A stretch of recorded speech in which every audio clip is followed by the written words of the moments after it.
अंदर आपकी बहन बेटियों, आपके मान सम्मान स्वाभिमान पर कोई आंच आती है तो वहाँ एडवोकेट चंद्रशेखर आजाद खड़े नजर आते हैं। मायावती जी के पास अगर अनुभव है तो चंद्रशेखर आजाद जी के पास ऊर्जा है, इस बात को भी हम लोग नकार नहीं सकते। जहाँ अगर हम लोग महाराष्ट्र जाते हैं तो प्रकाश अंबेडकर है, रामदास अठावले है, अगर हम लोग बिहार जाते हैं तो चिराग पासवान है, अगर हम लोग उड़ीसा जाते हैं तो ऐसे हमारे समाज के बहुत सारे नेता हैं। और अगर हम लोग बहुजन समाज की बात करें तो आदरणीय अखिलेश यादव भी बहुजन समाज का हिस्सा है। और ये एक बायोलॉजिकल बहुजन और एक आइडियोलॉजिकल बहुजन। तो आइडियोलॉजिकल जो बहुजन है उनकी जिम्मेदारी बनती है कि जो लोग फूले पेरियार लड़ई अंबेडकर और मान्यवर कांशीराम साहब की मूवमेंट को नहीं समझे हैं, वो 6743 जातियों के लोग जिन्हें आज हम जाटव, वाल्मीकि, कोरी, कुर्मी, पासी, धोबी, धानु, कहीर, गडरिया, गुज्जर, जाट, नाई, यादव, तेली, कुमार, महार, पटेल, डोम, इन तमाम जातियों में उन्हें बोलते हैं। लेकिन साथियों, हमें समझाना पड़ेगा कि बाबा साहेब अम्बेडकर ने अगर भारत के संविधान के अंदर अधिकार एक निचले तबके की महिला को दिए तो बाबा साहेब अम्बेडकर ने भारत के संविधान के अधिकार एक उच्च वर्ग की महिला को भी दिए। ये बात भी आपको घर घर जाके समझानी पड़ेगी।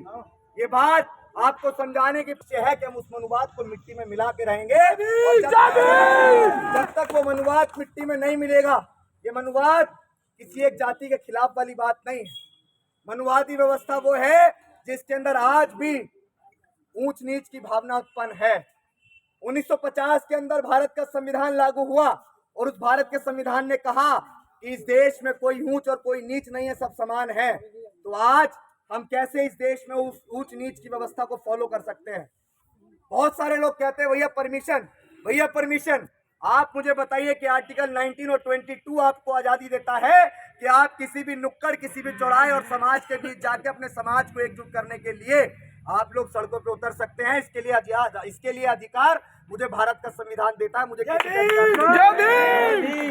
यहाँ हम लोग किसी का विरोध नहीं कर रहे हैं, यहाँ हम लोग किसी के खिलाफ मोर्चा नहीं खोल रहे हैं, बस इस बात को समझाने निकले हैं कि अब के सारी हाथों से गुजर जाएंगे, हो मत समझना डराने से डर जाएंगे, हो मौत के नाम का खौफ देता है क्यों, मौत जिस रोज आएगी मर जाएंगे।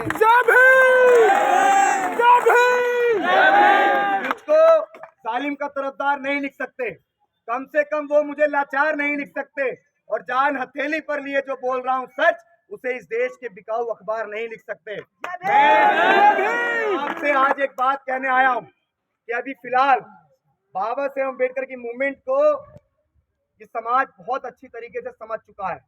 बाबा साहेब अम्बेडकर की आइडियोलॉजी क्या है ये समाज बहुत अच्छी तरीके से समझ चुका है। साथियों, हमारा आंदोलन आज किसी जाति के खिलाफ नहीं है।